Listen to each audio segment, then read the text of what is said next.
भगवते वासुदेवाय। ओम नमो भगवते वासुदेवाय। ओम नमो भगवते वासुदेवाय। ओम नमो भगवते वासुदेवाय। नारायणं नमस्कृत्यं नरं चैव नरोत्तमं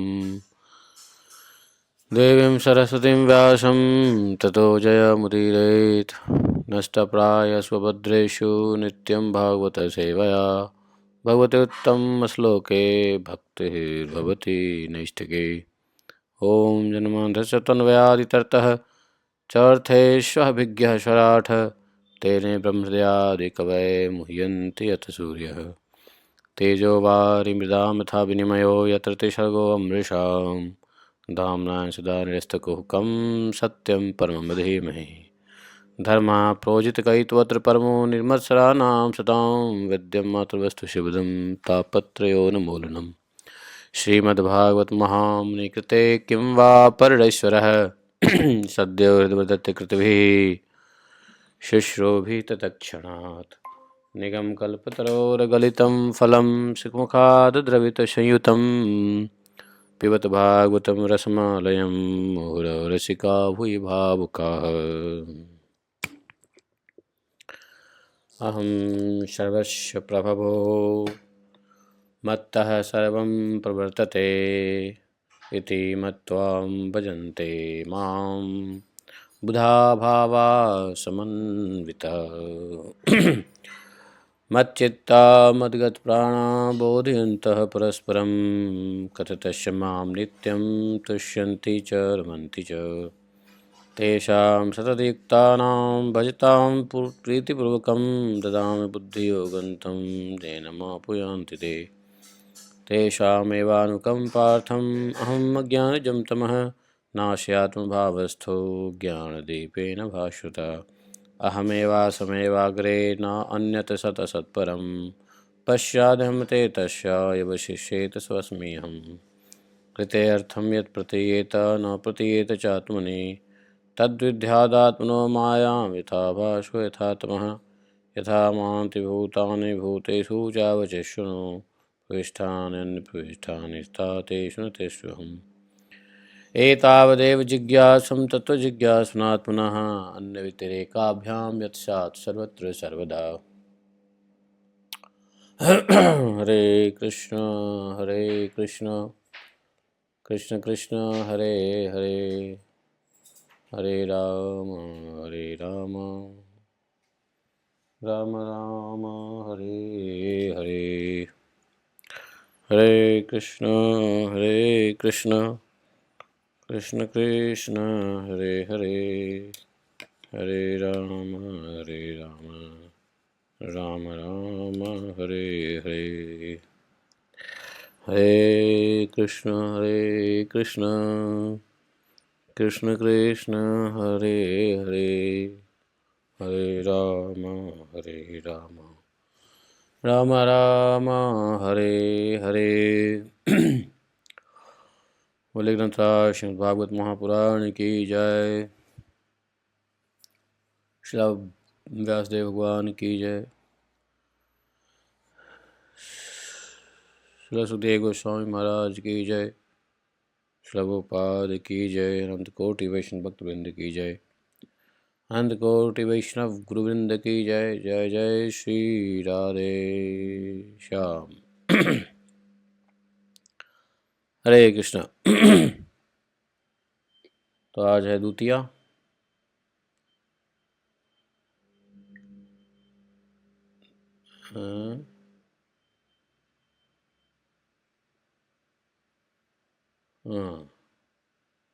द्वितीया शुक्ल पक्ष मार्ग शीर्ष।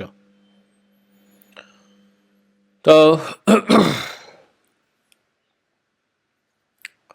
वेद की स्तुति हम लोग 19 श्लोक तक कर लिए थे। 20 श्लोक से आगे वेद की स्तुति पढ़ना है। श्रकित पुरेष्वमिश्व बहि अंतर संवरणम तव पुरुषं वदन्त्यखिल शक्तिधृतो वशकृतम्।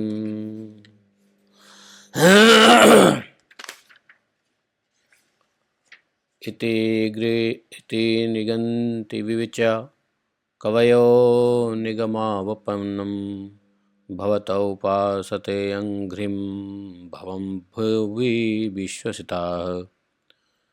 दुर्वगमात्मतत्त्वनिगमाय तवातनु चरितमहामृताब्धिपरिवर्तपरिश्रमणाः न परिलसन्ति केचिद् अपवर्गमपीश्वरः ते चरणसरोह हंसकुलसङ्गविशिष्टगृहाः।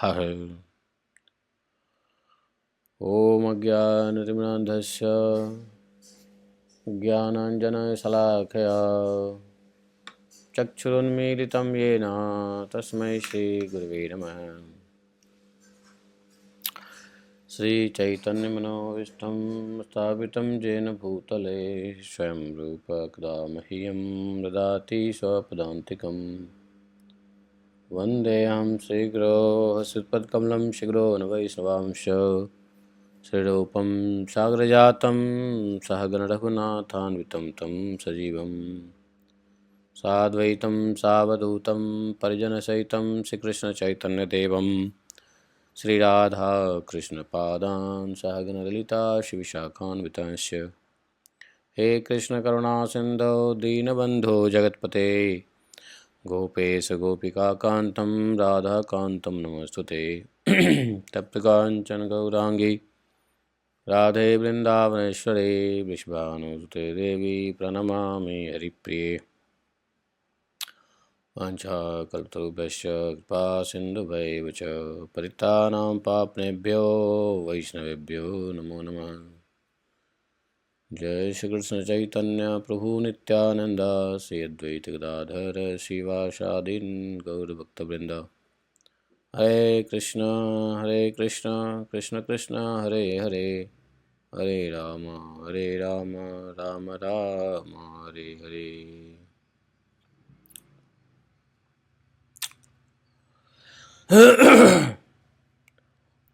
तो 20वें श्लोक में वेद माता की प्रार्थना भगवान से इस प्रकार है। वेद माता कह रही कि हे प्रभु, जीव जिन शरीर में रहता है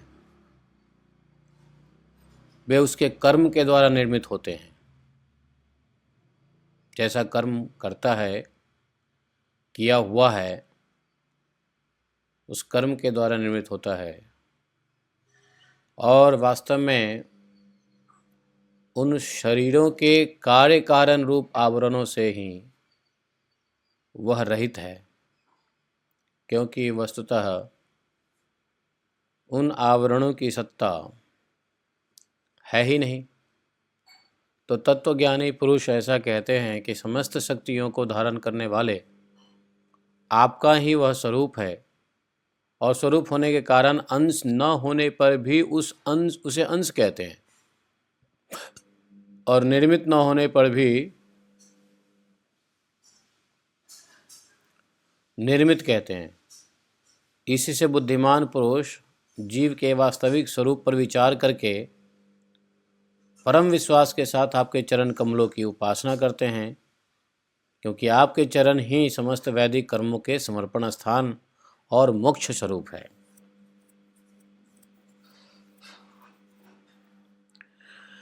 तो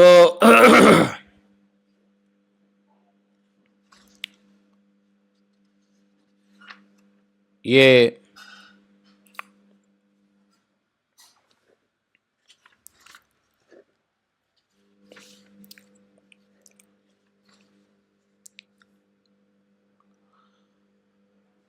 मतलब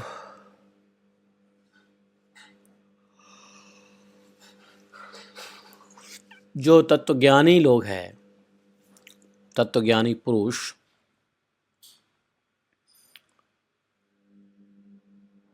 वे ऐसा जानते हैं, कहते हैं, या तत्वज्ञानी पुरुषों से सुना जाता है कि सभी प्रकार की शक्तियों को धारण करना करने वाले आपके ही स्वरूप है। और यदि स्वरूप नहीं भी है, नहीं होने के स्वरूप होने के कारण अंश न होने पर भी, यदि अंश नहीं है तो भी स्वरूप होने के कारण भी उसे अंश ही कहते हैं, और निर्मित न होने पर भी निर्मित ही कहते हैं। इसी से ज्ञानी पुरुष, बुद्धिमान लोग जीव के वास्तविक स्वरूप पर विचार करके परम विश्वास के साथ आपके चरण कमलों की उपासना करते हैं, क्योंकि आपके चरण ही समस्त वैदिक कर्मों के समर्पण स्थान है और मोक्ष स्वरूप है। तो क्या होगा जब भगवान के चरण छोड़कर यदि वैदिक कर्मों को करेंगे तो वेद कह रही है कि वैदिक कर्म ही भी जो है उसका समर्पण स्थान और मोक्ष स्वरूप आपका ही चरण है।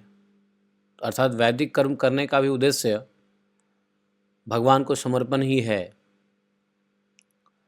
और समर्पण तो मोक्ष स्वरूप है ही।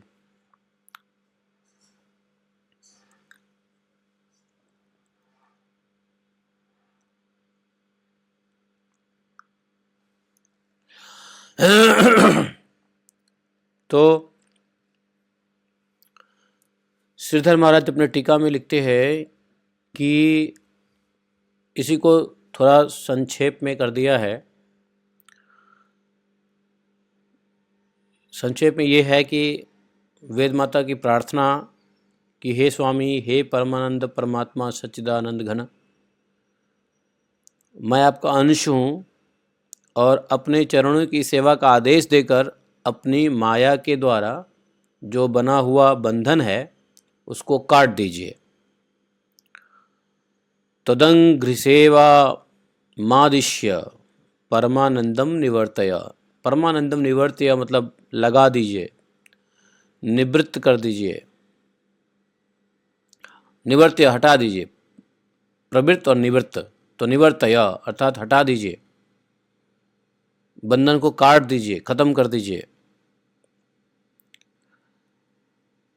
कैसे? कि माया का बंधन कैसे कटेगा? तो माया का बंधन कटने के लिए बोला चरणों की सेवा, भगवान के चरणों की सेवा।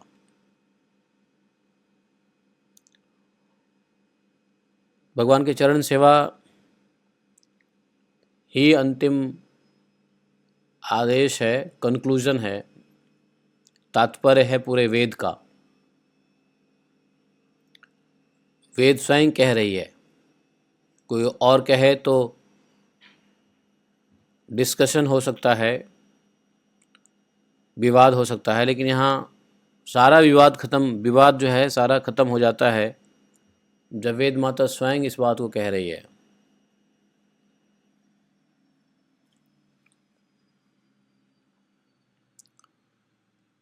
आगे बोले कि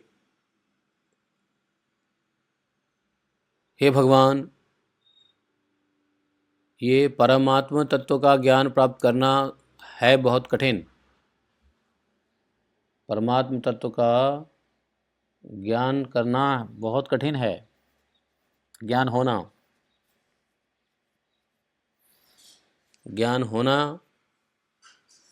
और ज्ञान होने के लिए ज्ञान को प्राप्त करना ही कठिन है। होना तो बात की बात है, ज्ञान को प्राप्त करना कठिन है। उसी का ज्ञान कराने के लिए आप अलग अलग प्रकार के अवतार ग्रहण करते हैं। भगवान के अवतार ग्रहण करने का एक और उद्देश्य वेद बाता बताती है कि भगवान अपने अवतार लीलाओं से परमात्म तत्व का ज्ञान देना चाहते हैं। इसलिए भगवान के द्वारा ऐसी लीलाएं होती है, लीलाएं भगवान करते रहते हैं जो अमृत के महासागर से भी मधुर और मादक होती है। यदि अमृत का समुद्र की मधुरता, मादकता भगवान के लीला से अधिक मधुर नहीं है, भगवान का अलग अलग अवतारों में जो लीला करते हैं वो कहीं अमृत सागर से अधिक मधुर और मादक होता है। और इसका कारण है परमात्म तत्व का ज्ञान प्राप्त कराने के लिए। भगवान के कृपा के बिना परमात्म तत्व का ज्ञान प्राप्त भी नहीं हो सकता है। भगवान ही कृपा करके जीवों को ऊपर कृपा करके अलग अलग लीलाएं करते हैं जिससे जीवों को परमात्म तत्व का ज्ञान होता है। यदि भगवान ऐसी कृपा ना करें तो जीव को परमात्म तत्व का ज्ञान किसी भी उपाय से, साधन से नहीं हो सकता था। तो इसलिए भगवान ही कृपा करते हैं। और जो भगवान ऐसी कृपा करके अवतार ग्रहण करते हैं, लीला का मधुर मादक रस पिलाते हैं, परमात्म तत्व का ज्ञान देते हैं, जो लोग इस ज्ञान को लेता है वास्तव में उसकी सारी थकावट दूर हो जाती है। थकावट कैसा? जन्म जन्मांतर में भटकने, जीवन मृत्यु की जो पीड़ा है, थका हारा मनुष्य या जीव,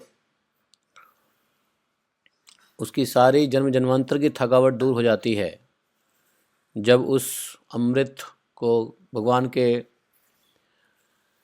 परमात्म ज्ञान कराने जैसा लीला अमृत का पान करता है तो जन्म जन्मांतर की थकावट दूर हो जाता है। थकावट तो दूर होता ही है, साथ साथ परम आनंद प्राप्त करता है। एक होता है कि चलो थकावट दूर हो गई है, दूसरा होता है थकावट दूर तो हुई लेकिन उसमें और आनंद भी आ रहा है। दूर होने के बाद परम आनंद आ रहा है, ये वेद कह रही है। बहुत बड़ी बात है, ये सत्य भी है कि भगवान ही कृपा करके परमात्म तत्व का ज्ञान कराते हैं अपनी लीला से। जो लोग भगवान की लीला कथाओं को छोड़कर पता नहीं किस किस चीज़ों की अभिलाषा करते हैं,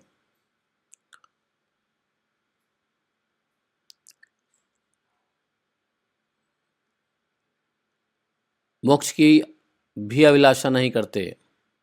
बहुत प्रेमी भक्त तो ऐसे होते हैं, भगवान के बहुत प्रेमी भक्त तो ऐसे होते हैं जो भगवान से मोक्ष की भी इच्छा नहीं करते। ऐसे ऐसे ऐसे भयंकर प्रेमी भक्त हुए भगवान के,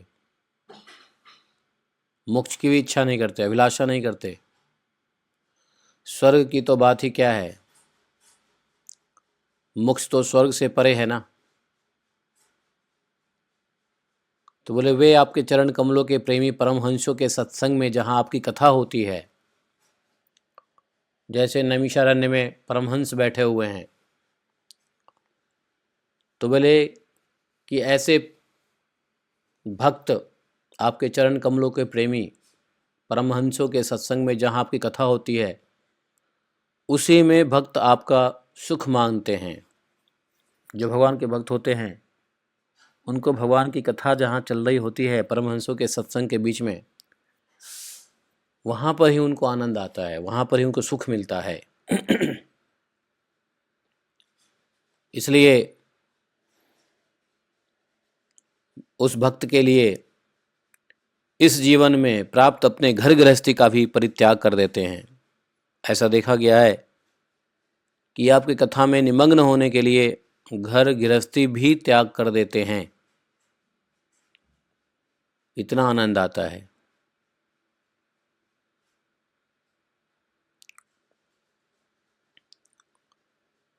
वैसे गीता में भी भगवान ने कहा भी है कि जब संसार के विषय में सुख है, ऐसा नहीं है संसार के विषय में सुख नहीं है, सुख है, क्षणिक सुख है, जब भी तो लोग भाग रहे हैं। बेशक वो दुख के मुखौटा, सुख के मुखौटा में दुख है, लेकिन एट फर्स्ट इंस्टेंस संसार के विषय में सुख तो दिखाई देता है, जब भी तो लोग इतना अटैच रहते हैं संसार में। लेकिन इस घर गृहस्थी और संसार के क्षण भंगुर अनित्य सुख को छोड़ करके कोई भक्त यदि भगवान की कथा के पीछे भागे, घर बार छोड़ के, घर गृहस्थी छोड़ के, तो कब भागेगा? जब उसको एक सुख से दूसरी सुख की अनुभूति अधिक होगी। घर गृहस्थी में विषय में जितना सुख होता है उससे यदि अधिक सुख मिलेगा तभी वहां जाएगा ना। विषया विनय निवर्तन्ते निराहारस्य देहिना, ये भागवत गीता में भगवान बोले थे। निकालो कौन सा श्लोक है वो, दिव्या माता जी फाइंड आउट। विषया विनय निवर्तन्ते निराहारस्य देहिना, this is something in 6th chapter में होना चाहिए, नहीं? तो एक विषय को छोड़ता है, दूसरे विषय को पकड़ता है।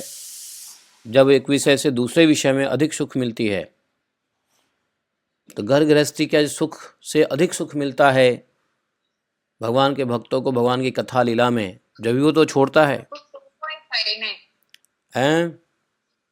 2.59 ओह सॉरी, हाँ 2nd चैप्टर में है ये, मैं ध्यान ही हाँ क्या है ये, पढ़ो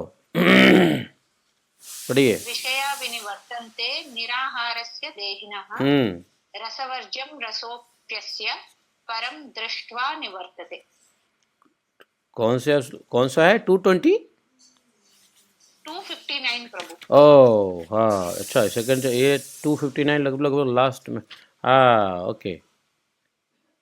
विषया विनिवर्तन्ते निराहारस्य देहिना, यस, रसवर्ज्यम रसोप्यम परम दृष्ट्वा निवर्तन्ते। तो यहाँ पे भी भगवान ने क्या कहा, देखो बहुत अच्छा श्लोक है, दिमाग में आई बात कि इंद्रियों के द्वारा विषयों को ग्रहण न करने वाले पुरुष के भी केवल विषय तो निवृत्त हो जाते हैं, परंतु उनमें रहने वाली आसक्ति निवृत्त नहीं होती है।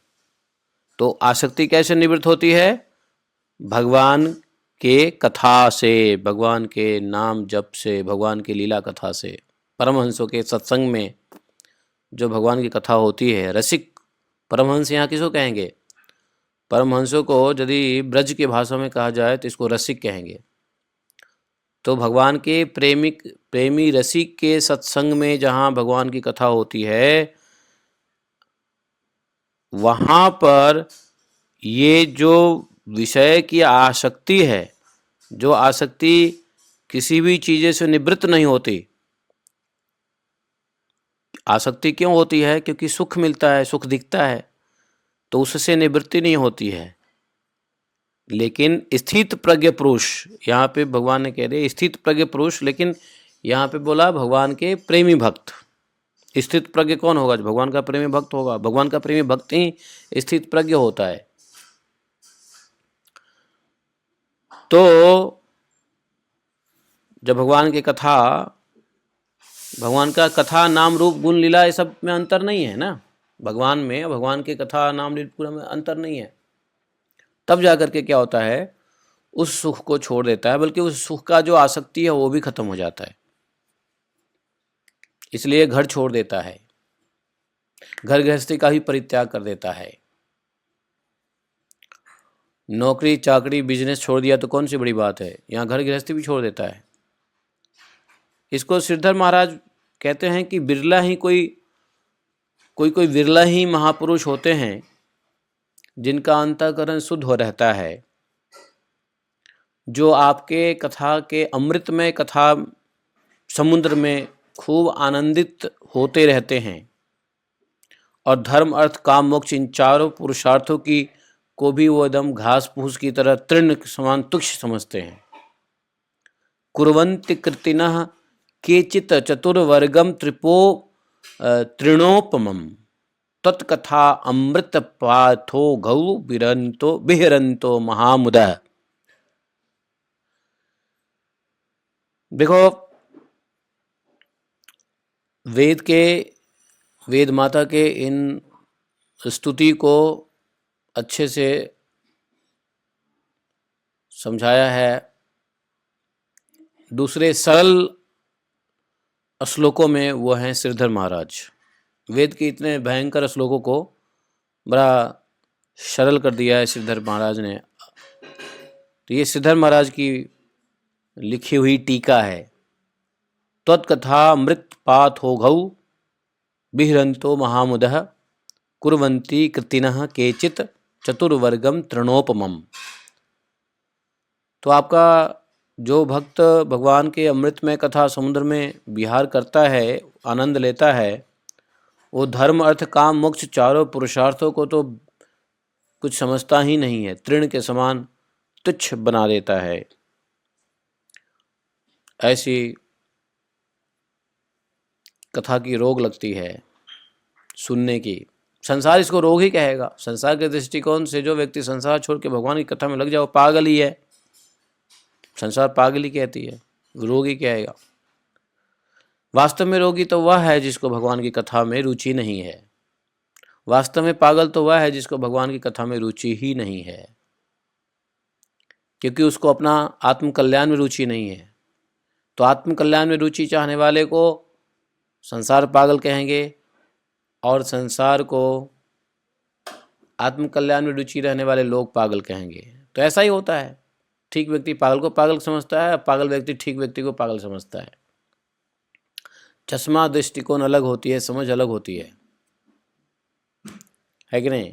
इसलिए इस संसार में कभी घमंड करने की कोई बात ही नहीं होनी चाहिए कि मैं सब जानता हूँ, या मैं कम जानता हूँ, या मैं बहुत ही पढ़ा लिखा हूँ, या मुझे बहुत आती है, या मैं ऐसा हूँ, मैं वैसा हूँ, मैं वैसा हूँ। एक व्यक्ति जो किसी जगह पे अमीर होता है, दूसरी जगह पे गरीब बन जाता है।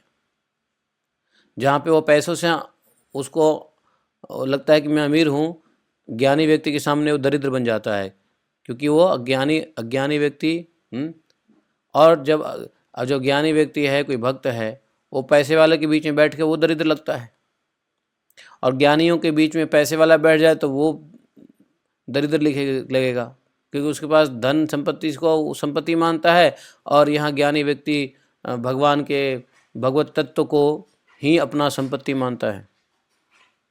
नहीं, तो संसार में एक जगह कोई मूर्ख है तो दूसरी जगह विद्वान बन जाता है, एक जगह कोई बलशाली है तो दूसरी जगह मीक वीक बन जाता है। कहीं पे मीक वीक है तो कहीं पे बोनाफाइड बन जाता है। बड़े से बड़े पहलवान भी अखाड़े में पहलवानी करते हैं, लेकिन सारी पहलवानी उसकी निकल जाती है अपने पत्नी के साथ। समझे?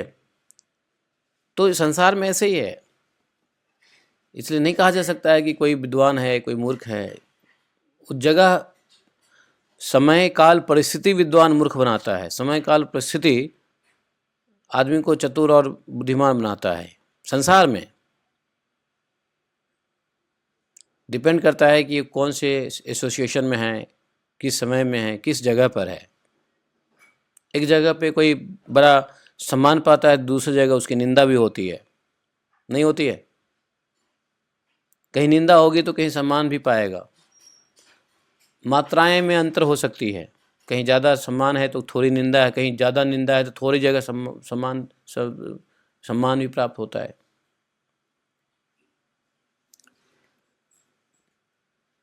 कोई गाली देता है तो कोई प्रशंसा भी करता है। अब ये अलग की बात है, किसी को ज़्यादा गाली देने वाले मिलते हैं, किसी को कम प्रशंसा करने वाले मिलते हैं, किसी को अधिक प्रशंसा करने वाले मिलते हैं तो कम गाली देने वाले भी मिल जाते हैं, लेकिन चलता रहता है। लेकिन जो भगवान के भक्त हैं, जो भगवान की लीला कथाओं में रहते हैं, वो इन सबसे ऊपर रहते हैं, ऐसा वेद माता कह रही है। समझे? कितनी बड़ी बात है। तो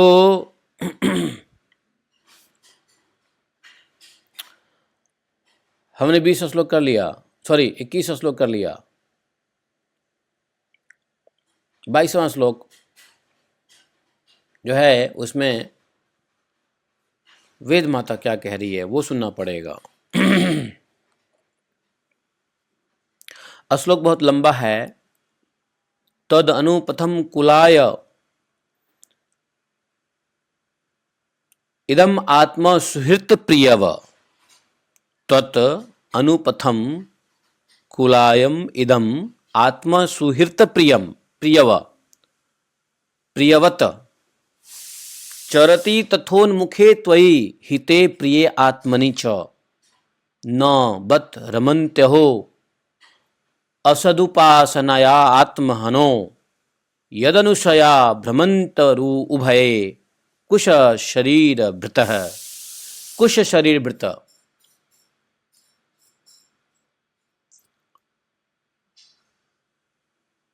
तो वेद माता बोली कि देखो प्रभु, यह शरीर आपकी सेवा का साधन होकर जब आपके पथ का अनुरागी हो जाता है, तत् अनुपथम, आपके मार्ग का, परमात्मा के मार्ग का अनुरागी हो जाता है। यह शरीर आपके सेवा का साधन हो करके, यह शरीर सिर्फ भगवान की सेवा का साधन है। शरीर, मनुष्य शरीर, खासकर मनुष्य शरीर भगवान के सेवा का साधन है।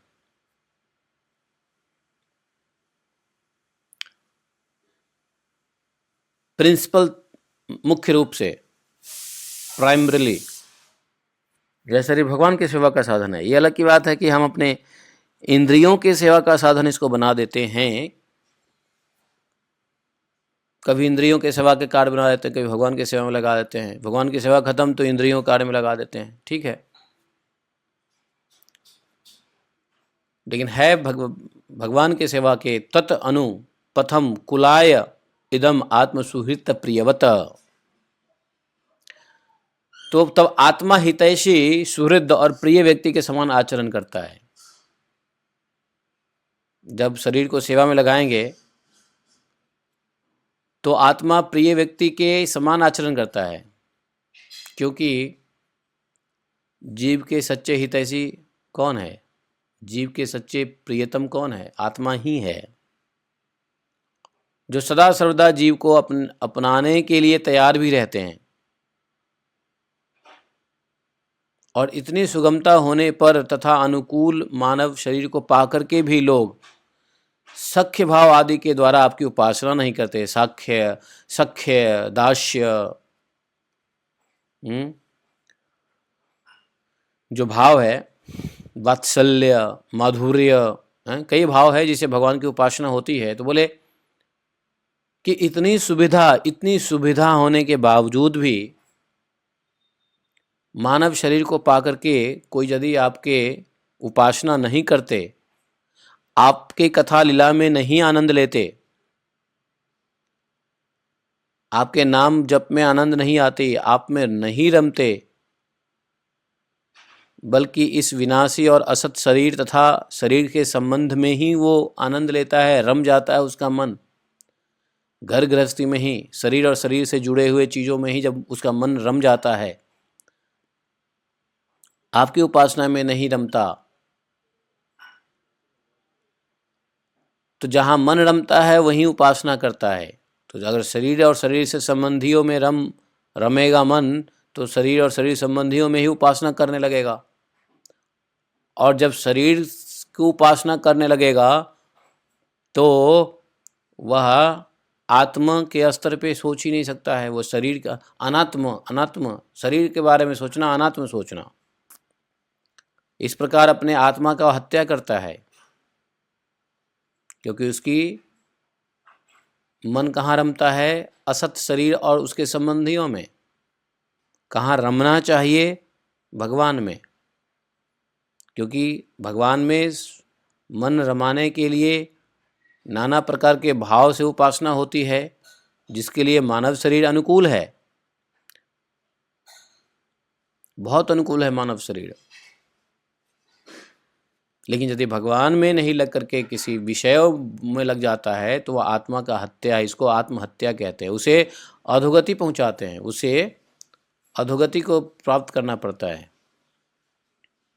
कितने कष्ट की बात है, वेद माता कह रही है, देखो कितने कष्ट की बात है। इसका फल यह होता है कि सारी वृत्तियां, सारी वासनाएं शरीर आदि में ही लग जाती है। फिर उसके अनुसार उसको पशु पक्षी आदि के ना जाने कितने बुरे बुरे शरीर ग्रहण करने पड़ते हैं। मतलब एक बार अधोगति हुई कि कितने बुरे बुरे शरीर ग्रहण करने पड़ते हैं। कुत्ते, बिल्ली, पशु पक्षी, जानवर, कीड़े मकोड़े, चील, कौवा नहीं। और इस प्रकार वह अधोगति पा करके नारकीय योनियों में भी जाता है और अत्यंत भयावह जन्म मृत्यु संसार में भटकना पड़ता है। देखो और मनुष्य शरीर में भी अशांति ही मिलती है। जो व्यक्ति सच में, जो व्यक्ति भगवान के पथ का अनुरागी नहीं होता है, वह संसार के बारे में ही सोचता है, तो वास्तव में शांति नहीं मिलती है। देखो, यदि हम भगवान के लीला कथा में मन नहीं लगाएंगे, अर्थात उनके आत्मज्ञान में, भगवत ज्ञान में, परमहंसों के बीच में, भगवत धाम में, भगवान के नाम में, भगवान के गुण लीला अवतार में यदि मन नहीं लगाएंगे तो मन कहाँ लगेगा? शरीर में या शरीर से संबंधियों में, शरीर से संबंधित सभी संबंधियों में, चाहे वो घर हो, मकान हो, रिश्तेदार हो, नाते हो, उसमें लगेगा मन। तो मन कभी भी कोई भी व्यक्ति शांत नहीं रह सकता है, शांति नहीं मिल सकती है। क्यों? क्योंकि यह शरीर मिला ही है तत् अनुपथम, आपके मार्ग में अग्रसर होने के लिए। भगवत मार्ग, पथ, पथ का मतलब क्या हुआ? मार्ग। तो भगवान के मार्ग का अनुरागी होने के लिए शरीर मिला है। ये वेद माता कह रही है खुल के। तत् अनुपथम कुलायम इदम आत्म सुहृत प्रियवत। तो शरीर मिला है किस लिए? आत्मा के पथ का अनुरागी होने के लिए, भगवत पथ का अनुरागी। लेकिन हम कहाँ अनुरागी हो रहे हैं? शरीर में, शरीर से संबंधित भाई बंधु नाते रिश्तेदारी, घर मकान दुकान, गाड़ी घोड़ा, वीजा, इमिग्रेशन में। तो शांति कैसे मिल सकती है? इसको ऐसे समझो, इसको एक बात से समझो कि मान लो कोई स्त्री है, स्त्री का एक अपना पति होता है, विवाहित स्त्री अपना पति होता है, नहीं होता है? विवाहित स्त्री की अपनी पति होता है ना। तो अगर वह स्त्री अपने घर में किसी और पुरुष के साथ रहे या किसी और पुरुष के बारे में भी सोचे, तो क्या वह स्त्री अपने घर में सुखी से रह सकती है? एक पति के साथ रहते हुए दूसरे पति को घर में लाए या दूसरे पति के बारे में चिंतन भी करे, तो क्या वह स्त्री अपने घर में खुश रह सकती है, शांत रह सकती है?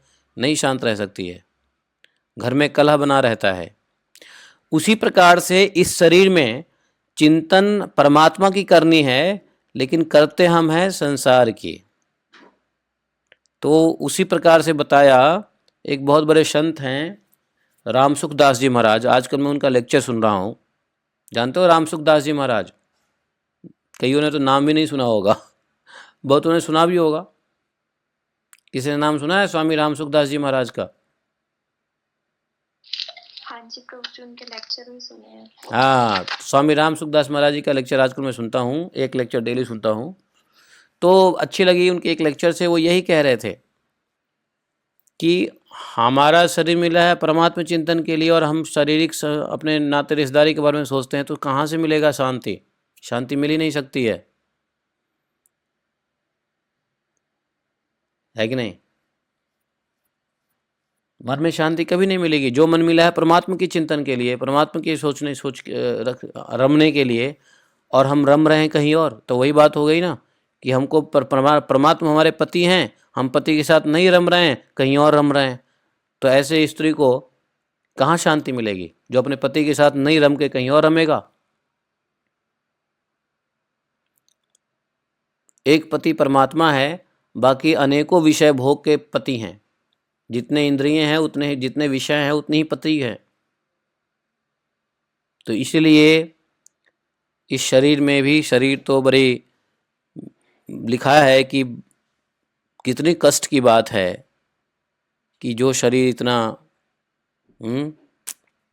तो उसमें भी यदि ऐसा नहीं हो, आपके पथ का अनुरागी है और फिर भी जब वह आपके बारे में चिंतन नहीं करता है, कहीं और संबंधियों में ही रम जाता है, किसी विषय भोगों को ही उपासना में लग जाता है, तो आत्मा का हनन करता है। जैसे कोई व्यक्ति भगवान का भजन न करे, कीर्तन न करे, सुबह उठ के नहाए धोए सीधा चले जाए काम पे, आए फिर ऐश मौज करे सो जाए, तो ये किसका भजन कर रहा है? वो विषय का भजन कर रहा है, भोग के लिए भजन कर रहा है, भोग की उपासना कर रहा है। सुबह उठता है, जाता है, नौकरी करता है, पैसे लाता है, फिर जो है अब काल के प्रभाव से भक्तों को भी थोड़ा विषय की उपासना करना पड़ता है और थोड़ा भगवान की उपासना कर लेते हैं। जब प्रभुपाद जी जैसे संतों का ज्ञान मिलता है तो जो अज्ञानतावश पहले पूरा विषय की उपासना होती थी, अब प्रभुपाद जी के ज्ञान की वजह से थोड़ा समय विषय की उपासना हो जाती है। 8 बजे तक भगवान की उपासना, 8 बजे के बाद विषय की उपासना, और फिर शाम को भगवान की उपासना भक्त करते हैं। लेकिन काल क्रम के प्रभाव से, अपने कर्मों के प्रभाव से विषय भोग की उपासना तो भक्तों को भी करनी पड़ती है। लेकिन धीरे धीरे जब परमहंस बनते हैं, भगवान के रसिक बनते हैं, भक्त से जब रसिक बनते हैं, तब जाकर के 100% विषय की उपासना नहीं होती है, सिर्फ भगवान की उपासना होती है। उनको कहीं नौकरी के लिए नहीं जाना पड़ता, पैसे के पीछे भागना नहीं पड़ता। 24 आवर उनके लिए होता है कि चाहे तो भगवान के बारे में सोचे, सुने, समझे, रहे, भगवान की लीला का श्रवण करे, कभी बात करे, कभी मिले भक्तों के साथ। 100% ऐसे रसिक हो जाते हैं। दुनिया छोड़ देता है, घर बार छोड़ देता है, सगे संबंधी नाते रिश्ते छोड़ देता है। किस लिए? रसिक बन गया, परमहंस बन गया। परमहंस रसिक एक ही बात है, वो उपासना करने लग जाता है। ये मतलब है इस वेद के इस श्लोक का, 22वें श्लोक का। वेदांती लोग यहां समझ सकते हैं वेद को, वेद क्या कहती है। वेद का अंत तो यही है जो वेद ने स्वयं भगवान को प्रार्थना किया है, जिसमें स्पष्ट रूप से कह दिया है कि जन्म मृत्यु संसार से भटकना पड़ता है, इससे बचने के लिए एक ही उपाय है कि आप में रमे, और यही अनुकूल मानव शरीर है जो किसी विशेष भाव से आपके साथ आपकी उपासना करना चाहिए। नहीं करेगा तो आत्महत्या है। ये वेद स्वयं कह रही है। वो व्यक्ति जो भगवान को नहीं उपासना करता है वो आत्महत्या करता है। उपासना की अलग अलग पद्धति हो सकता है, लेकिन किसी भी पद्धति से उपासना करो, उपासना करनी पड़ेगी। चाहे गौड़िया वैष्णव के पद्धति से करो, चाहे निम्बार की वैष्णव पद्धति से करो, चाहे श्री संप्रदाय वैष्णव पद्धति से करो, या अन्य जो भी वैष्णव पद्धति है, जिसका जो अपना गुरु है, जिसका जो अपना पद्धति है, उपासना तो करना पड़ेगा, काम नहीं चलेगा। ये बताया 22वें श्लोक में।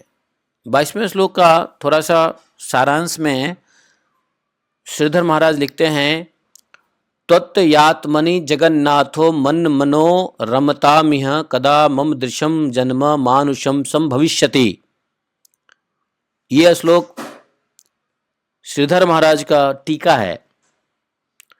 श्रीधर महाराज ने भागवतम को संस्कृत श्लोक में ही टीका किया है। मतलब भागवतम के कॉम्प्लेक्स श्लोकों को इजी श्लोक में करके टीका लिखा है। खासकर वेद में तो, वेद की स्तुति में तो बहुत ही काम आ रहा है समझने में। तो वो कहते हैं कि आप तत्व आत्मनि जगन्नाथ है, आप जगत के स्वामी हैं और आत्मा ही हैं। तो इस जीवन में ही मेरा मन आप में रम जाए, ऐसा भाव है। इस जीवन में ही मेरा मन रम जाए, क्योंकि वेद माता ने ये कह दिया कि यदि यह जीवन चला गया तो न जाने कौन से निष्कृष्ट योनि में, पशु पक्षियों में भटकना पड़ेगा, कितने अनंत काल के जन्म मृत्यु के चक्र में फंसना पड़ेगा। इसलिए यहाँ पे बोला कि मन मनो मत मनो रमताम इह इह इह इह, अर्थात इसी शरीर में, इसी जीवन में मेरा मन रम जाए। कदा मम ईदृशम जन्म मानुषम संभविष्यति, मेरा ऐसा सौभाग्य कब होगा जब मुझे इस प्रकार का मनुष्य जन्म प्राप्त होगा। तो श्रीधर महाराज कह रहे हैं कि मनुष्य जन्म ही नहीं चाहिए, मुझे ऐसा मनुष्य जन्म चाहिए जिस जन्म में मेरा मन आप में रम जाए। हे जगदीश्वर, हे जगत के स्वामी, लिखा ना जगन्नाथे।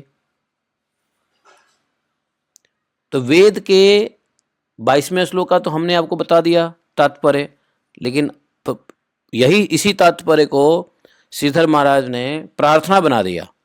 ये वेद स्तुति है, स्तुति मतलब प्रार्थना, तो उधर वेद की स्तुति हो रही है, इधर श्रीधर महाराज ने उसको सिंपल फॉर्म में प्रार्थना बना दिया कि हे भगवान, हमें कब सौभाग्य मिलेगा जब मुझे इस प्रकार का मनुष्य जन्म मिलेगा, उसी जन्म में आपके मेरा मन आप में रम जाएगा। मनुष्य जन्म तो कईयों को मिलते हैं, लेकिन क्या सबका मन भगवान में रमता है? तो श्रीधर महाराज कहते नहीं, हमको ऐसा मनुष्य जन्म नहीं चाहिए, हमको ऐसा मनुष्य जन्म चाहिए जिस जन्म में मेरा मन आप में रम जाए। मनुष्य तो बाली, सीरिलियोन, अलास्का में भी है, अंटार्कटिका में भी है, जहां लोग ठंड से बचने के लिए जानवरों के मांस खा के जानवरों को ही गोदी में लेके सोते हैं, गर्म रहेंगे, ठंड बैठे हैं। जानवरों कहीं के आसपास ही पूरी जीवन उनकी बीतती है। नहीं, खाने से लेके जानवरों का संगत करने तक ही जीवन बीतता है उनका।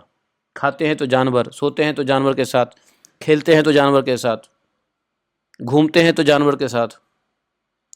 तो जो व्यक्ति जानवर के साथ ही रहेगा, जानवर का ही मांस खाएगा, जानवर के साथ ही सोएगा, उठेगा, बैठेगा, तो उसमें मनुष्यता कैसे आएगी? वो तो मनुष्य शरीर होते हुए मनुष्य नहीं है, पशु है, पशुवत।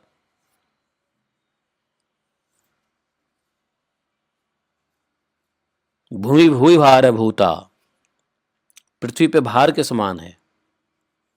मनुष्य है लेकिन पृथ्वी पे भार के समान है, कोई फायदा नहीं है।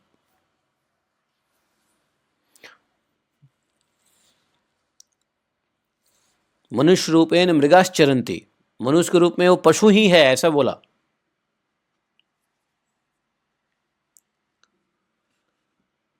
तो श्रीधर महाराज ने कहा कि नहीं, हे जगन्नाथ, हे जगतपति, हमें ऐसा जन्म चाहिए कि मन मनो रमता में यह, उसी जन्म में मेरा मन आप में लग जाए। कब ऐसा मुझे प्राप्त होगा? ऐसा मुझे कब प्राप्त होगा? ऐसी जीवन कब प्राप्त होगी?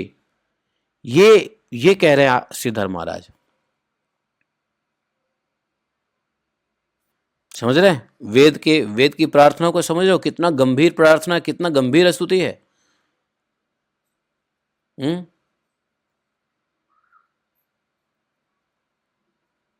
इसलिए समय लगता है, 2-3 श्लोक में ही पूरे घंटे 1.5 घंटे बीत जाते हैं।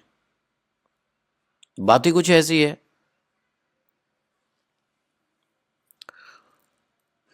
फिर भी मैं आज जल्दी जल्दी करने की कोशिश करता हूं।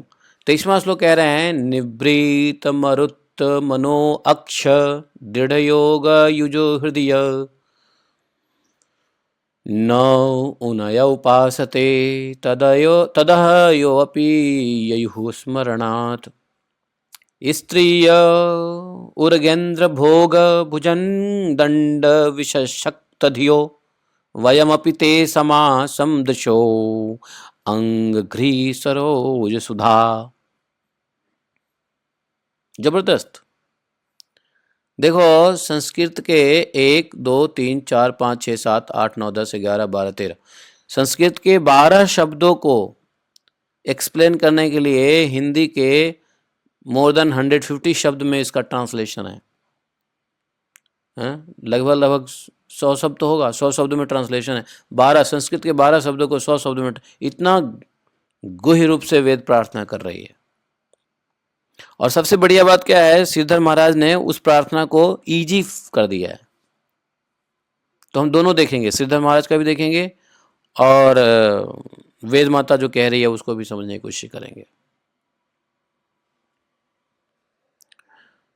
वेद माता कहती है, देखिए बड़े बड़े बुद्धिमान, मनन करने वाले, विचारशील, योगी, यति मतलब सन्यासी, बड़े बड़े विचारशील योगी यति अपने प्राण, मन और इंद्रियों को वश में करके योग के अभ्यास के द्वारा हृदय में किसकी उपासना करते हैं? आपकी उपासना करते हैं। बड़े बड़े, यहाँ पे उनके लिए योग प्रयोग शब्द किया है निवृतम अरुण मनो अध्यक्ष कृक्ष योग युगो हृदय। आपको बड़े बड़े योगी लोग अभ्यास करते हैं, दृढ़ अभ्यास करते हैं, योग अभ्यास करते हैं, आपके हृदय में उपासना करते हैं। लेकिन आश्चर्य की बात तो यह है, क्या है आश्चर्य की बात, कि उन्हें जिस पद की प्राप्ति होती है उसी की प्राप्ति उन शत्रुओं की भी हो जाती है जो आपसे बैर भाव रखते हैं। बताओ, ये भी एक प्रार्थना करने का अलग स्टाइल है। वेद माता कह रही है, एक गजब बात है कि भाई जो पद उन बड़े बड़े योगियों को मिलता है जो लंबे काल से आपको अपने हृदय में बड़े बड़े योग अभ्यास करके आपकी उपासना करते हैं, वही परम पद आप उसको भी दे देते हो जो आपसे वैर भाव रखते हैं, शत्रुओं हैं। देखो, वैर भाव रखना है तो भगवान से ही रखो, सच बताए। हमने इसको पहले एक बार कहा भी था, यदि दुश्मनी करनी हो ना तो भगवान से ही करो। भगवान से दुश्मनी भी अच्छी है, भगवान से दोस्ती भी अच्छी है, समझे। और किसी ने तो कहा है, नारद जी ने कहा है देखो, दोस्ती में जितना भगवान को याद नहीं करोगे, दुश्मनी में ज्यादा याद करोगे। दुश्मन जिसके प्रति ईर्ष्या रहता है ना, उसके बारे में व्यक्ति हमेशा सोचता रहता है। तो इसलिए अगर वाई देवे जल्दी भगवत प्राप्ति करनी है, जल्दी परम पद को प्राप्त करना है, तो भगवान से ईर्ष्या करो, बैर भाव करो। संसार में किसी जीव से मत करो, भगवान से करो। संसार में किसी जीव से बैर भाव करेंगे, ईर्ष्या करेंगे तो नीचे जाएंगे। वही बैर भाव ईर्ष्या करना ही है। मान लो हमारी जैसी ऐसा स्वभाव है कि हमको ईर्ष्या करना ही है, ईर्ष्या करने के बिना हमको पेट नहीं भरेगा, तो भगवान से कर लो ईर्ष्या। अपनी ईर्ष्या को भगवान में लगा दो। भगवान वही पद देते हैं जो अपने प्रेमी को देते हैं। पूतना को वही पद दिया है जो यशोदा माता को दिया। यशोदा माता को अधिक क्या दिया? यशोदा माता को अधिक वात्सल्य लीला का सुख दिया जो पूतना को नहीं मिला। पूतना को ही भगवान ने मातृत्व पद ही दिया, लेकिन वात्सल्य सुख नहीं दिया, वो सिर्फ यशोदा मैया को मिली है। लेकिन परम पद तो पूतना को ही वही दिया जो अपने अन्य माताओं को भगवान ने दिया, जन्म जन्मांतर के माताओं को, अनेक अवतारों के माताओं को जो दिया। तो अपना स्वभाव देखो कि हमारा स्वभाव मैत्री का स्वभाव है या बैर भाव का स्वभाव है, ईर्ष्या का स्वभाव है या प्रेम का स्वभाव है। यदि ईर्ष्या का स्वभाव है तो ही भगवान में लगा दो। भगवान से ईर्ष्या करो ना, भगवान से ईर्ष्या करो कि भगवान कितनी पत्नी है, हम क्यों नहीं है भगवान की पत्नी। भगवान अपने पत्नियों के साथ ऐसे खेलते हैं, हमारे साथ क्यों नहीं खेलते हैं। करो ईर्ष्या भगवान से। नहीं, हमारे पास धन कम है, दूसरों से ईर्ष्या करते हैं, पड़ोसी से, तो भगवान से करो ना। भगवान के पास सबसे अधिक धन है, भगवान से ईर्ष्या करो यदि ईर्ष्या करने की स्वभाव ही है तो। ये वेद माता कह रही है, गजब की बात है।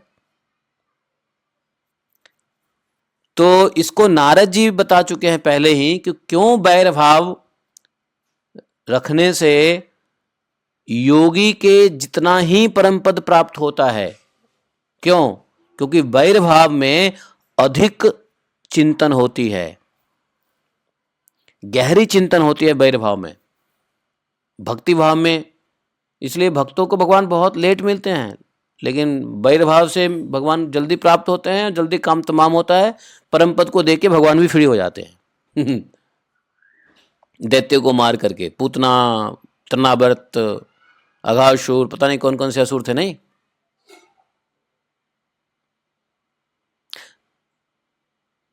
इसका कारण बताया है, वेद माता ने कहा है कि ययुः अस्मरणात्, ययुः अर्थात वे भी स्मरण करते हैं, जो वैर भाव करते हैं वे भी स्मरण करते हैं।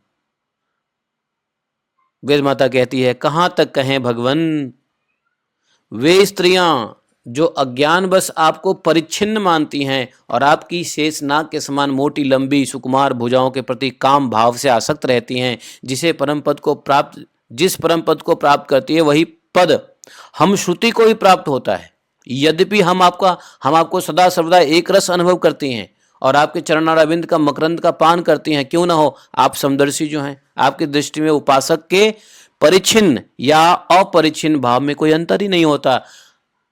कोई आपको कुछ भी कहे, कोई एक रस में आपका भजन करे, या कोई आपको ईर्ष्या में गाली दे या वियोग में गाली दे, जैसे गोपियां भगवान को गाली भी देती थी वियोग में।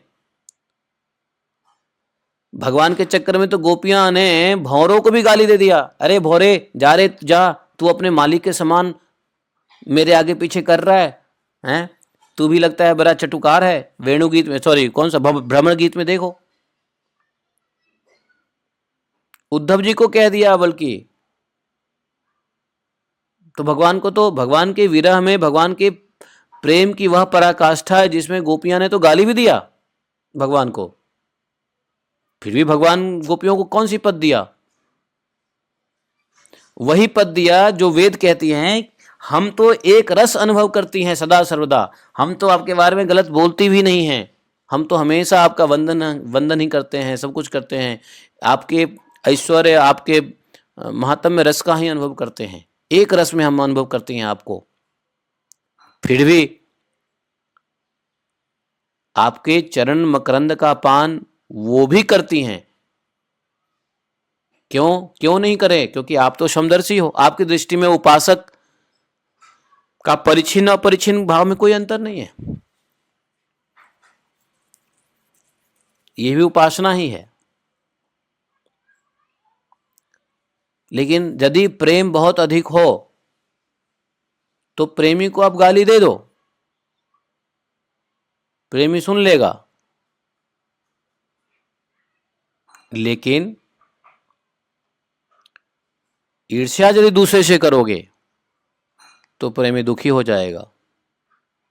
इसलिए भगवान ने कहा है, स्वयं मेरे से ईर्ष्या करो तो मैं तुमको परम पद दूंगा, लेकिन अगर तुम किसी जीव से ईर्ष्या करोगे तो मिट्टी में मिला दूंगा। इसलिए ईर्ष्या, वैर, राग, द्वेष, अभिनिवेश, इसको क्लेश माना गया है। लेकिन यही ईर्ष्या भगवान से करो तो कोई क्लेश नहीं है, यही राग भगवान में लगा कोई प्रॉब्लम नहीं है, यही अभिनिवेश भगवान में कर दो कोई प्रॉब्लम नहीं है।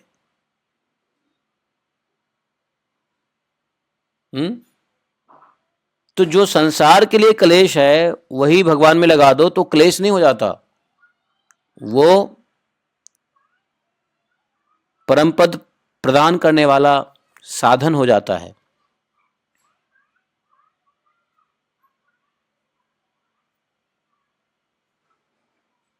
तो इसलिए ऐसा नहीं कि भगवान से प्रेम करेंगे ईर्ष्या किसी और से करेंगे। भगवान कहते हैं नहीं, मुझसे प्रेम करते हो तो सबसे प्रेम करो, और यदि मुझसे ईर्ष्या करते हो तो सबसे प्रेम करो।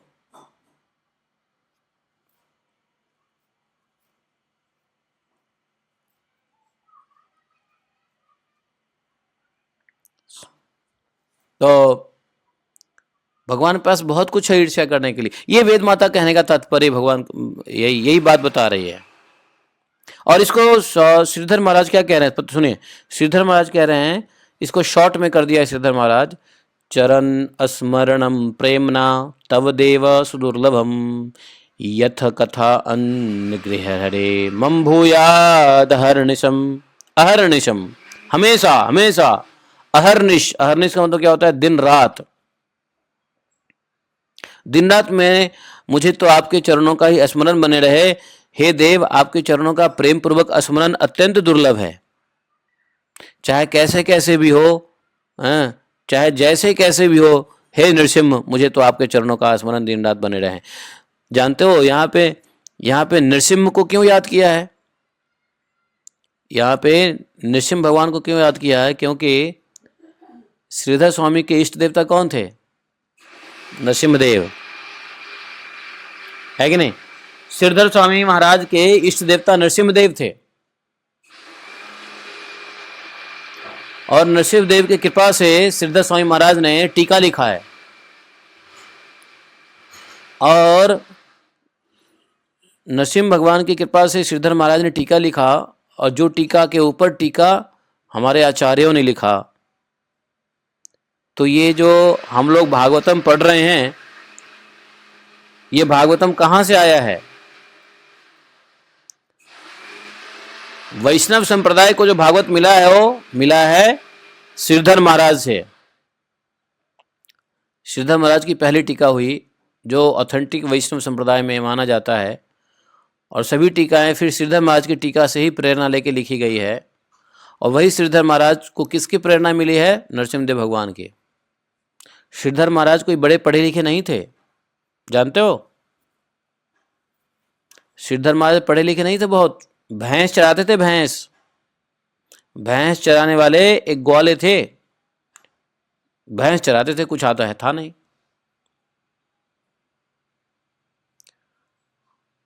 लेकिन उनकी जीवनी नहीं यहाँ रिपीट करूंगा। तो श्रीधर महाराज के ऊपर कृपा किसकी हुई है? वो हुई है नरसिम्हा भगवान की कृपा हुई है। इसलिए यहाँ पे श्रीधर महाराज ने अपने इष्ट को पुकारा है, कहा कि हे नरसिम्हा, चाहे जैसे कैसे भी हो नरसिम्हा, मुझे तो आपके चरणों का स्मरण दिन रात बनी रहे।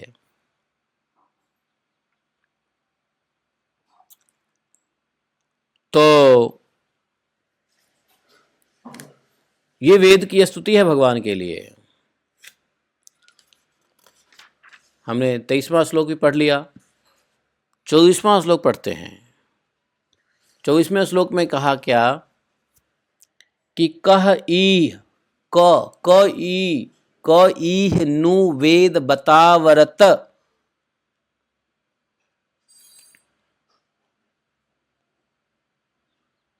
जन्म अलयो अग्रशरम यत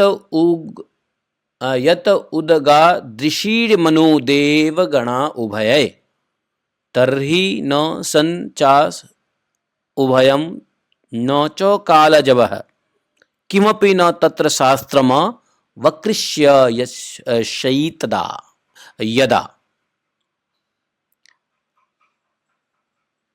मतलब कहने का तात्पर्य यह है कि हमारी बुद्धि नाना प्रकार के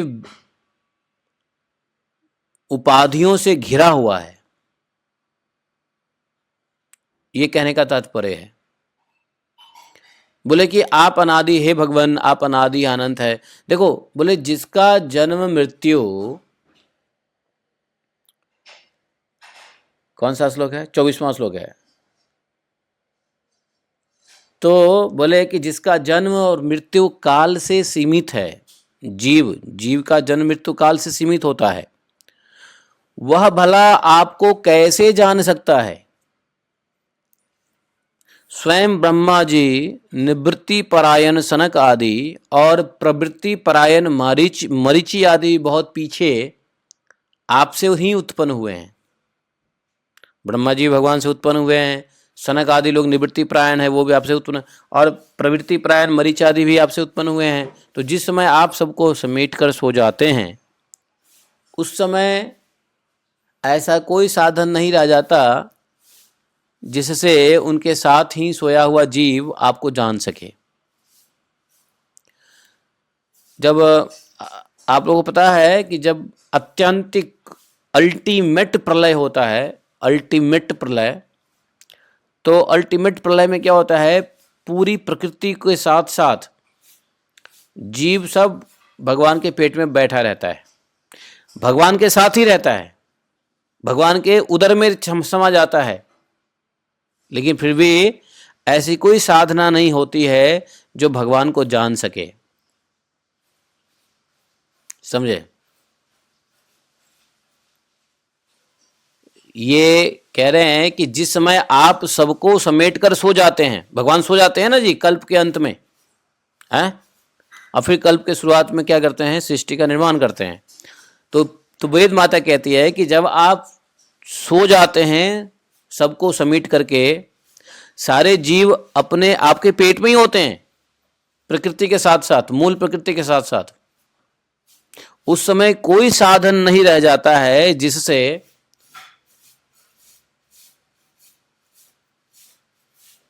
आपके साथ सोया हुआ जीव आपको जान सके, हैं? क्यों? क्योंकि उस समय न तो आकाश आदि स्थूल जगत रहता है, न महत्तत्व आदि सूक्ष्म जगत रहता है। इसका मतलब क्या है? इसका मतलब यह है कि आकाश आदि स्थूल और महत्तत्व आदि सूक्ष्म जगत यह भगवान को जानने के लिए ही बना है। जब जीव पे भगवान दया करते हैं तो सृष्टि में उसको उसके कर्म के अनुसार जगह देते हैं, और जगत की रचना होती है तो आकाश आदि स्थूल तत्व आता है, आकाश जल पृथ्वी वायु पंच महातत्व का, और महतत्व आदि सूक्ष्म जगत बनता है। तो ये दोनों जगत किस लिए बना? तो बोले ये दोनों जगत आपको जानने के लिए बना। और जब ये जीव को अपने पेट में भगवान लेके सो जाते हैं कल्प के अंत में प्रकृति के साथ, तो भगवान के, तो वहां पे वेद नहीं सोती है, वेद बाहर खड़े रह के प्रार्थना करती रहती है भगवान को जगाने के लिए। इसको पहले ही बताया है ना, किसने बताया? वेद माता प्रार्थना करती रहती है भगवान को जगाने के लिए। कैसे? जैसे बंदी जन राजा को जगाते हैं उनके गुणों को गवा करके, वैसे ही भगवान के गुणों को गाती रहती है वेद माता भगवान को जगाने के लिए। किसने कहा ये बात? ये बात सनंदन जी कह रहे हैं, क्योंकि सनंदन जी कौन है? वहां पे वक्ता हैं। कहां पे बोल रहे हैं? ब्रह्म सत्र में। यह बात नारायण कह रहे हैं, किसको? नारद जी को। समझे? नारायण कह रहे हैं नारद जी को।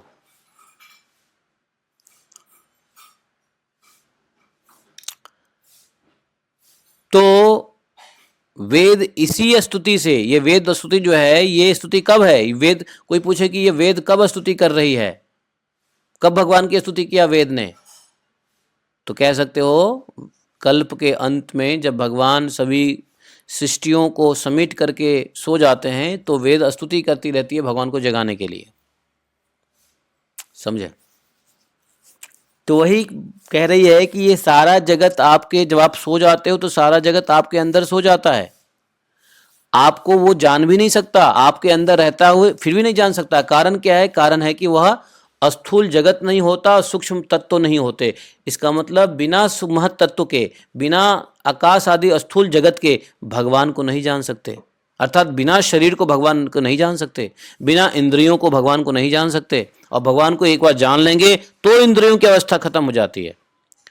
शरीर और इंद्रियों की आवश्यकता तब तक रहती है जब तक भगवान को जान न लो, और भगवान को जान लिया तो लाखों लाख शरीर में जाने से बच जाते हैं। लेकिन शरीर चाहिए भगवान को जानने के लिए। जैसे छत पे चढ़ने तक के लिए सीढ़ी चाहिए, बेशक चढ़ने के बाद सीढ़ी की आवश्यकता नहीं होती है, लेकिन छत पे चढ़ना है तो सीढ़ी चाहिए ही चाहिए। तो शरीर चाहिए ही, स्थूल आदि शरीर चाहिए ही, महत तत्व सूक्ष्म जगत चाहिए।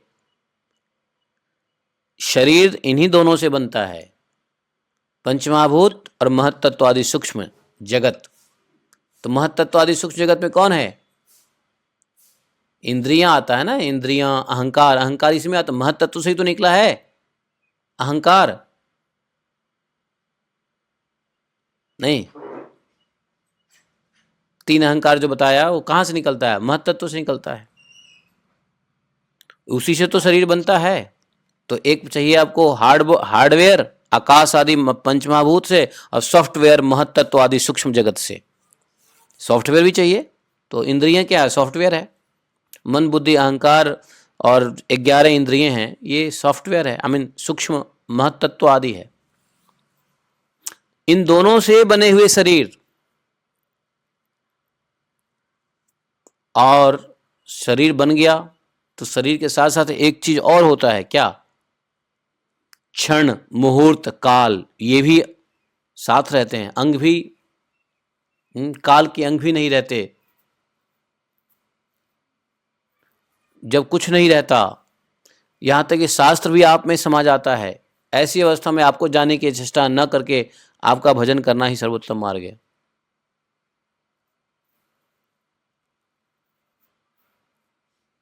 तो इसको सीधी सीधी बात बता दिया। इसको, इस चीज को श्रीधर महाराज कह रहे हैं कि हे अनंत, हे भगवान, कहाँ बुद्धि आदि परिच्छिन्न उपाध्यायों से मेरा गिरा हुआ हूं। बुद्धि, मन बुद्धि अहंकार इत्यादि परिच्छिन्न उपाधियों से मैं घिरा हुआ हूं, और मैं कहाँ आपका मन वाणी आदि के अगोचर स्वरूप। आपका ज्ञान तो बहुत कठिन है, इसलिए दीनबंधु दया सिंधु हे नरहरिदेव, मुझे तो अपनी भक्ति ही दीजिए। यहाँ फिर से नरहरि बोल दिया है। नरहरि कौन है? भगवान। नरहरि कौन है? नरसिंहदेव है ना। तो फिर यहाँ पे कह दिया निरे हरे, निरी हरे नरसिम्हा, क्योंकि उनके उपास्य देव हैं श्रीधर स्वामी महाराज के नरसिम्हदेव, इसलिए नरहरि नरसिम्हा ऐसा भगवान को, अपने डीटी को ही कहेंगे ना, एक ही बात है। तो बोले कि मैं कहाँ इन उपाधियों से घिरा हुआ हूँ, कहाँ मैं मन वाणी आदि से अगोचर आपका स्वरूप है। किसी भगवान का स्वरूप न किसी के मन न किसी वाणी से परे है, अगोचर है, गोचर नहीं है, अगोचर है। ज्ञान होना, आपका ज्ञान होना बहुत कठिन है, इसलिए हम आपको जानना नहीं चाहते हैं। हम तो सिर्फ आपका भजन करना चाहते हैं। ये भी ये बात कह रही है, सारांश यही है कि भगवान को जानो मत, भगवान का भजन करो बस। बोले महाराज भजन जाने बिना भजन कैसे करेंगे? तो जानो उतना ही जितना भागवतम में कह दिया, बस, उससे ज्यादा जानने की जरूरत नहीं है। साइंटिस्ट की तरह मत जानो।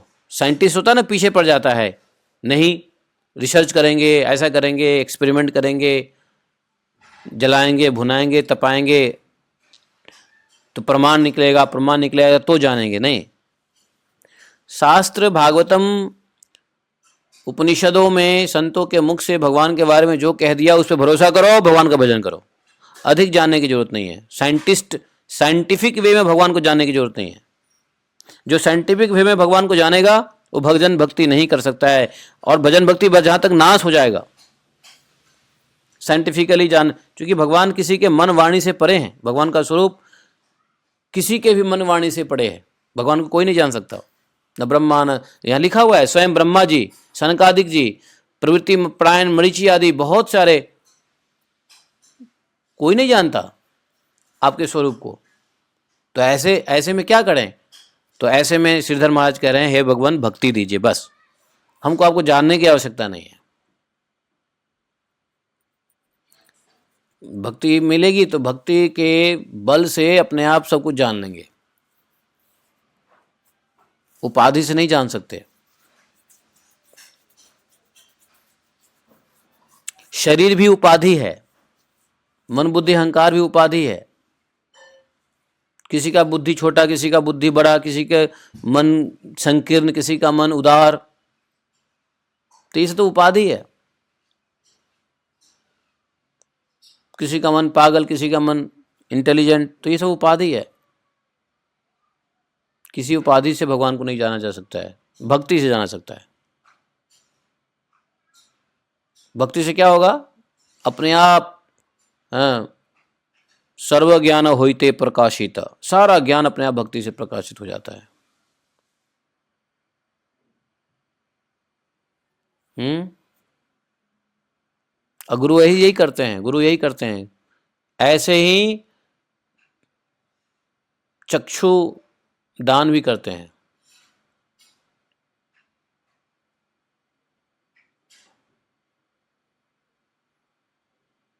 तो बोला कि भजन ही करना उत्तम मार्ग है। आपको जानने की चेष्टा ना करके, आपको जानने का एक ही तरीका है, भजन का मार्ग। भजन से भगवान स्वयं प्रकाशित हो जाते हैं, अन्य किसी से भगवान प्रकाशित नहीं होते हैं।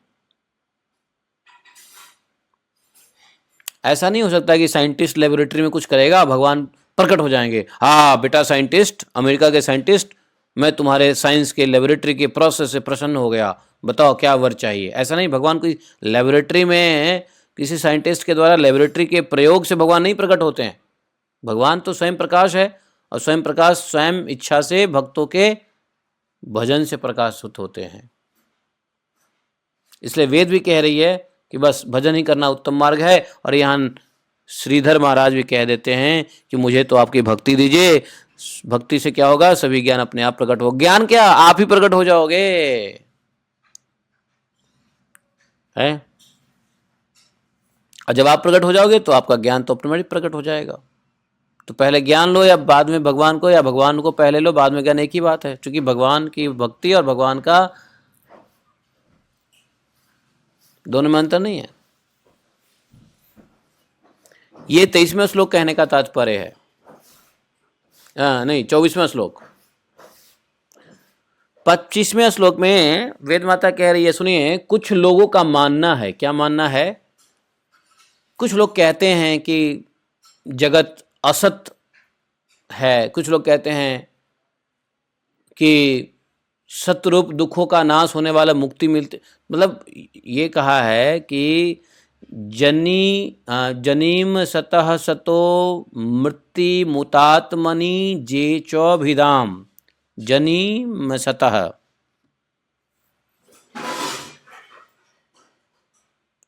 कि कुछ लोग, कुछ जन ऐसा मानते हैं कि असत जगत की उत्पत्ति होती है, और कुछ लोग कहते हैं कि सत्य रूप दुखों का नाश होने पर मुक्ति मिलती है।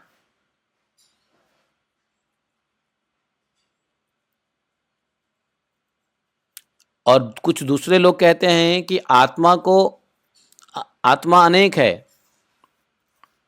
तो कई लोग कर्म के द्वारा प्राप्त होने वाले लोक और परलोक रूप व्यवहार को सत्य मानते हैं। संदेह नहीं है इसमें कि ये सभी बातें भ्रम मूलक हैं, और वे आरोप करके ही ऐसा उपदेश करते हैं। पुरुष त्रिगुणमयी तो है ही नहीं, त्रिगुणमयी जीव है, लेकिन जो समझता है पुरुष त्रिगुणमयी है, इस प्रकार का भेदभाव केवल अज्ञान से होता है। और आप तो अज्ञान से परे हो, सर्वथा परे हो, इसलिए ज्ञान स्वरूप आप में किसी प्रकार का भेद नहीं है। तो यहां पर श्रीधर महाराज लिखते हैं कि बेवकूफ लोग हैं, मंदमती हैं, जिनकी बुद्धि मारी गई है, झूठे तर्कों के द्वारा वाद विवाद के घोर अंधकार में भटक रहे हैं। नीति नीति पता नहीं क्या क्या, अस्ति नास्ति, शास्त्रार्थ करते हैं ना, आस्ति नास्ति, किम अस्ति किम नास्ति, किम अर्थम किम ना अर्थम। एक खाली पीली के कर्कश विवाद हमेशा कर्कश होता है। जब एक दूसरे से बात करने लग जाओगे ना, और मतांतर जैसे बढ़ेगा, वैसे आवाज में कर्कशता आ जाती है, लोग लड़ाई करने लग जाते हैं, नहीं, वाद विवाद में। इसलिए इन बेवकूफ लोगों के इन झूठी मतांतर और वाद विवाद के अंधकार में फंसे रहते हैं ये लोग। ऐसे लोगों को आपके ज्ञान का मार्ग तो मिलना असंभव है, ये कह रहे हैं श्रीधर महाराज। इसलिए श्रीधर महाराज अपने इष्ट से प्रार्थना कर रहे हैं कि मेरे जीवन में ऐसी सौभाग्य घड़ी कब आएगी कि मैं श्रीमन माधव, बामन, त्रिलोचन, श्री शंकर, श्रीपते, गोविंद, रघुपते, इस प्रकार आपको आनंद में भरकर पुकारता हुआ मुक्त हो जाऊंगा। एक बार देख लो यहाँ पे क्या लिखा है, ध्यान। यहाँ पे श्रीधर महाराज के इस टीका को समझने की कोशिश करो। उन्होंने क्या कहा है, भगवान के नाम में श्री शंकर भी ऐड किया है। श्रीमन माधव बामन त्रिनयन श्री शंकर श्रीपते गोविंदेति मुदा वदन मधुपते मुक्तः कदा श्याम हम। अर्थात शंकर भी भगवान से अलग नहीं है, इसलिए श्री शंकर का प्रयोग यहां पे किया है श्रीधर महाराज ने अपने टीका में। नहीं,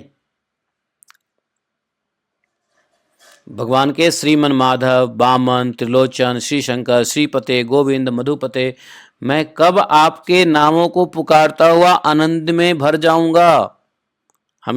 मुझे ऐसे जीवन की सौभाग्य चाहिए, मेरा जीवन ऐसा हो, मेरे जीवन में ऐसी घड़ी कब आएगी। इसी को चैतन्य महाप्रभु ने भी कहा है, नयनम गलधश्रुधारया वदनम गदगदरुद्धया गिरा पुलकल निस्तम पपुकता तब नाम ग्रहणम भविष्यति। वहां भविष्यति कहा, यहाँ पे श्यामहम कहा है। श्यामहम मतलब कब ऐसा होगा।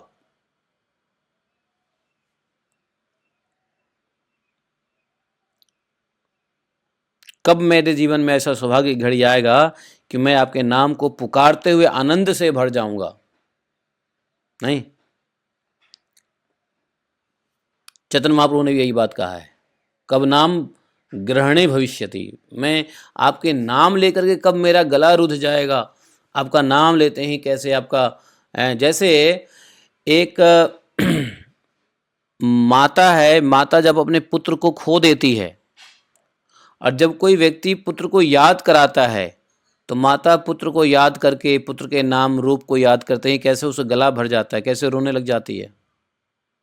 नहीं, या कोई पति अपने प्राण प्रिय, कोई पत्नी प्राण प्रिय पति को खो देती है और फिर जब उससे बात करो पति के बारे में या याद दिलाओ नाम से या उसके बारे में पूछ लो पति के बारे में, तो कैसे उसके गला भर जाता है, आंखों में आंसू आ जाता है। नहीं, वही चीज भगवान के नाम में कब होगा कि कब हम भगवान के नाम, अब कहोगे अरे वो तो पति मर गया इसलिए उसका गला रुध गया। यहाँ तो भगवान थोड़ी ना मरे हैं, भगवान मरते थोड़ी ना। अरे भगवान मरते नहीं है, लेकिन भगवान से अलग होने का विरह तो होनी चाहिए। जैसे पति से अलग विरह हो, जैसे किसी का पति मरा नहीं, छोड़ के चला गया, अब बेचारी ढूंढ रही है पति क्या है, पति क्या है। कोई जाके पति के बारे में पूछ दिया तो रो धो रही है, पता नहीं कहाँ चले गए, बहुत ढूंढ लिया, बहुत खोज लिया, नहीं मिले।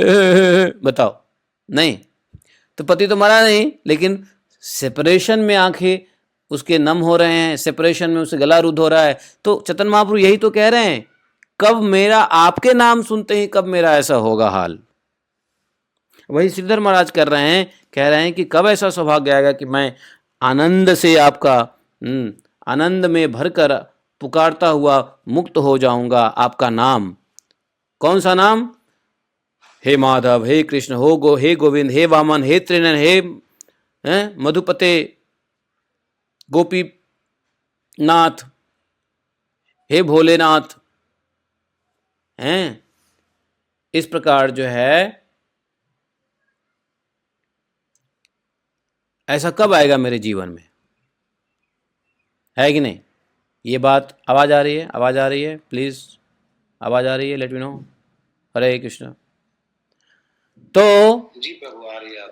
इस प्रकार से जो है चैतन्य महाप्रभु ने कहा, वैसे ही जयदेव गोस्वामी ने भी कहा है, और ये प्रार्थना वैसे ही वेद माता भी प्रार्थना कर रही है। वेद माता स्वयं प्रार्थना कर रही है। वेद माता खड़ी हैं कहाँ? बाजू में, पार्श्वे, पास में वेद माता खड़ी हैं और खड़े होकर क्या कर रही हैं? भगवान को प्रार्थना कर रही है। तो यही प्रार्थना वेद माता ने भी किया, यही प्रार्थना चैतन्य महाप्रभु ने किया, यही प्रार्थना गोपी करती है, वही प्रार्थना हमारे श्रीधर महाराज करते हैं।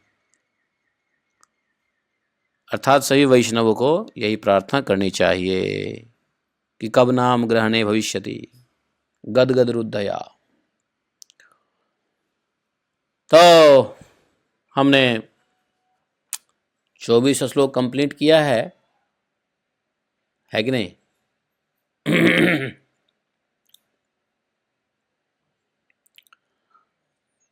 नहीं, 25 श्लोक कंप्लीट किया है। कितने श्लोक और रह रहा है ये वेद माता की स्तुति? 26, 27, 26, 27, 28, 29, 30, 31, 32, 33, 34, 35, 36, 37, 38, 39, 40, 41। वो बाप रे! तो 41 कितने हो गए? 41 माइनस 25 कितने हो गए जी? 16 श्लोक और है जो वेद माता के प्रार्थना भगवान को जो कर रही हैं। समझ रहे हो ये वेद माता की प्रार्थना कितना मतलब भयंकर है, कितना इम्पोर्टेंट है, क्या क्या इसमें है। और एक बार बताऊं, मुझे तो लग रहा है कि वेद माता के ये जितने श्लोकों में वेद माता ने भगवान को स्तुति किया है, उन सभी श्लोकों को संक्षिप्त कर दिया है चैतन्य महाप्रभु ने अपने 8 श्लोक में। 8 श्लोक में ही कर दिया है। चैतन्य महाप्रभु ने भी कहा है, न धनम न जनम न सुंदरिम न कविताम जगदीश काम है। विषय आसक्ति के लिए चैतन्य महाप्रभु ने भी कहा है, यहाँ पे वेद माता ने भी कहा है। पहले श्लोक में हमने पढ़ा है, विषय आसक्त में रहने वाले व्यक्ति शांति की अनुभूति नहीं कर सकता।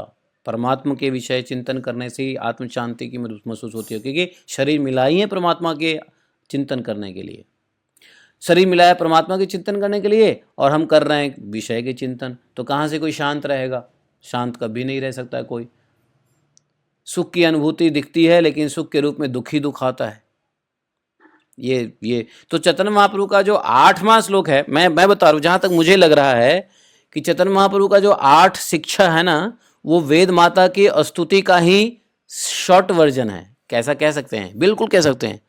एक एक बात चैतन्य महाप्रभु ने जो कहा है 8 शिक्षा में, वो वेद माता ने अपने 40, 45, 41 श्लोक में बोला है। कोई अंतर नहीं है। तो समय हो गया है 9:16 9:16 हो गया समय। तो हम अब रुक जाते हैं यहीं पर, और 1-2 दिन और लगेगा, लेकिन कंप्लीट कर लेंगे। स्पीड में जाऊं या थोड़ा सा ठीक ठाक चल रहे हैं?